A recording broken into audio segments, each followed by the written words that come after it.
Okay, நம்ம சொன்ன மாதிரி இந்தியா vs பாகிஸ்தான் ஒரு ஹை வோல்டேஜ் மேட்சாக இருந்தது. Low scoring thriller. இந்தியன் டீமை பொறுத்த வரைக்கும் டாஸ் ஜெயிச்சோன்னே எல்லாருமே ஒரு பயத்தில் இருந்திருப்பாங்க. ஏன்னா ஒரு விக்கெட்டில் பேட்டிங் ஆடுறது ரொம்ப கஷ்டமான ஒரு விஷயம் அப்படின்றது எல்லாருக்குமே தெரிஞ்ச விஷயம்தான். நல்ல வேளை மழை வந்தது. மழை வந்ததுனால வந்து பார்த்தீங்கன்னா பால் அந்த அளவுக்கு ஸ்விங் ஆகலை, சீம் ஆகலை.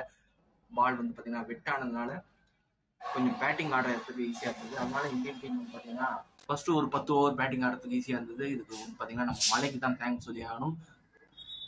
உண்மையிலே பிச் வந்து பார்த்தீங்கன்னா வெட்டாகி பேட்டிங் ஆடுறதுக்கு ஈஸியாக இருந்தது. அதனால இந்தியன் டீம் 10 ஓவரில் வந்து பார்த்தீங்கன்னா ஓரளவுக்கு டீசெண்டான ஒரு ஸ்கோர் போட்டதுனால தான் இந்தியன் டீமால் ஒரு 120 ரன் அடிக்க முடிஞ்சது. மழை வரலன்னா இந்தியன் டீம் அண்டர் ரன்குள்ளே ஆல் அவுட் ஆகிருக்க வேண்டிய ஒரு சூழ்நிலை வந்திருக்கும். ரொம்ப ஒரு கஷ்டமான விக்கெட். மழைக்கு நம்ம தேங்க்ஸ் சொல்லி ஆகணும் இந்த இடத்துல. அதுக்கப்புறம் வந்து ரிஷப் பண்டோட ஒரு சூப்பரான ஒரு பேட்டிங். ரிஷப் பண்டை பொறுத்த வரைக்கும் சூப்பராக விளையாடுறாரு. இந்த ஒரு இன்னிங்ஸை பொறுத்த வரைக்கும் பாகிஸ்தான் அகேன்ஸ்டா ஒரு வெல்மேட் ஒரு 43 அடிச்சாரு. அதுக்கப்புறம் அக்சர் பட்டேலோட ஒரு 20 ரன்ஸ். அவர் வந்து பார்த்தீங்கன்னா நம்பர் 4ல் விளையாடினார். இந்த அளவு பார்த்தீங்கன்னா அவரால் முடிஞ்ச ஒரு கான்ட்ரிபியூஷன் வந்து பார்த்தீங்கன்னா கொடுத்தாரு. இந்தியன் டீமை பொறுத்த வரைக்கும் 120 ரன் அப்படின்றது வந்து பார்த்தீங்கன்னா கம்மி ஸ்கோர் தான். ஆனால் இந்த ஒரு வினியூவில் டிஃபெண்ட் பண்ண முடியும் அப்படின்ற ஒரு கான்ஃபிடென்ட் எனக்கு இருந்தது. அதே மாதிரி இந்தியன் டீம் வந்து பார்த்தீங்கன்னா சூப்பராக பவுலிங் பண்ணி பாகிஸ்தான் டீமை பவுல் அவுட் பண்ணிட்டாங்க. முக்கியமாக ஜஸ்பிரீத் பும்ரா, ஹார்திக் பாண்டியா சூப்பராக பவுலிங் போட்டாங்க. ஜஸ்பிரீத் பும்ரா 3 விக்கெட் எடுத்திருந்தாரு. அதுக்கப்புறம் வந்து பார்த்தீங்கன்னா ஜஸ்பிரீத் பும்ரா முக்கியமான ஒரு நேரத்தில் ரெஸ்வானோட விக்கெட் எடுத்தது வந்து பார்த்தீங்கன்னா ஒரு மிகப்பெரிய ப்ளஸ் பாயிண்டாக அமைந்தது இந்தியன் டீமை பொறுத்த வரைக்கும்.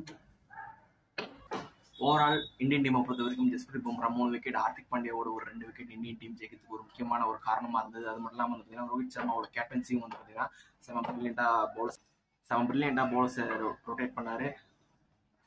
பாகிஸ்தான் பொறுத்த வரைக்கும் ரிஸ்வான் ஓரளவுக்கு போராடினாரு, 30 ரன் அடிச்சிருந்தாரு.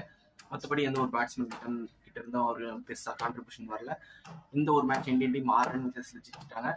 அது மட்டும் இல்லாமல் வந்து பார்த்தீங்கன்னா கிட்டத்தட்ட சூப்பர் 8க்கு போயிட்டாங்கன்னு சொல்லி ஆகணும். பாகிஸ்தான் இன்னும் வந்து பார்த்தீங்கன்னா பேலன்ஸ் 2 மேட்ச் இருக்குது. அந்த 2 மேட்ச்சில் ஜெயிச்சு யூஎஸ்ஏ வந்து பார்த்தீங்கன்னா இன்னும் 2 மேட்ச் இருக்குது பேலன்ஸ். அந்த மேட்சோட ரிசல்ட்லாம் பொறுத்து தான் பாகிஸ்தான் வந்து அடுத்த சுற்றுக்கு போவாங்களா மாட்டாங்களா அப்படின்றது இருக்குது. இந்தியன் டீமை பொறுத்த வரைக்கும் ஏற்கனவே ஒரு கால் எடுத்து வச்சுட்டாங்க சூப்பர் 8 பொறுத்த வரைக்கும். ஓகே, இந்த ஒரு மேட்ச் வந்து பார்த்தீங்கன்னா ஒரு லோ ஸ்கோரிங் த்ரில்லராக இருந்தது. ஓவரால் ஒரு நல்ல என்டர்டைன்மெண்ட்டாக இருந்தது. அதுதான் நம்மளுக்கு தேவை. ஒரு ஒன் சைடடாக இல்லாமல் ஒரு நல்ல ஒரு மேட்சாக இருந்தது. ஓகே, இந்த ஒரு மேட்சை பற்றி நீங்கள் என்ன நினைக்கிறீங்க அப்படின்றது வந்து கமெண்ட் பாக்ஸில் டைப் பண்ணுங்க. இந்த வீடியோ பிடிச்சிருந்தா லைக் பண்ணி ஷேர் பண்ணுங்க. நம்ம சேனலை மறக்காமல் சப்ஸ்கிரைப் பண்ணி வச்சுக்கோங்க.